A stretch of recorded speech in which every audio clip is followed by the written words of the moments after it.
কি করে এই ফকিররে তোমার সাথে রেস্টুরেন্টে কেন নিয়ে আইছো? আজকে কুত্তার জায়গায় এই ফকিরনের পোলা প্রিমিসরে কি খাওয়াইবা নাকি? শান বেবি, এমনিই নিয়ে আসছি ওরে। ওই দেখুক আমাদের মতো বড় লোকেরা কত দামি রেস্টুরেন্টে খাওয়া দাওয়া করি।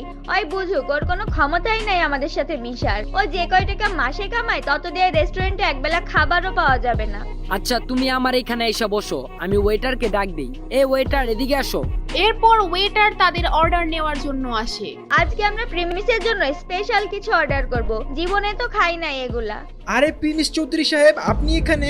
স্যার আমি আপনাকে দেখি নাই, সরি স্যার, আমাকে মাফ করবেন।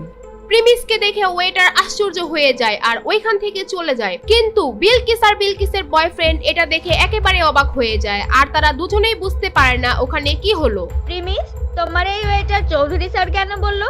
তার মানে কি তুমি এই হোটেলে আগেও আসছো? খুব তাড়াতাড়ি সব বুঝতে পারবে। কিছুক্ষণ পরে ওয়েটার 50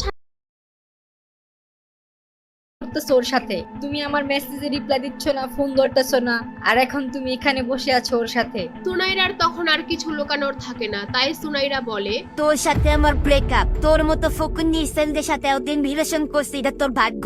তোর তো একটা বাইক কেনার সামর্থ্য নাই, আমাকে কোথাও ঘুরতে নিয়ে যাস না। তোর মতো ফকিনের পোলার সাথে কে রিলেশন রাখবে রে? প্রিমিস সুনাইরার কথা শুনে যেন তার মাথায় আকাশ ভেঙে পড়লো। প্রিমিস সুনাইরাকে নিয়ে এত স্বপ্ন দেখতো, আর সেই সুনাইরা তার সাথে এই কাজ করলো। প্রিমিস একদম নীরব হয়ে ওইখান থেকে চলে আসতে থাকে। সারাদিন না খাওয়া, তার মধ্যে এত বড় ধাক্কা, সে একদম ভেঙে পড়ে।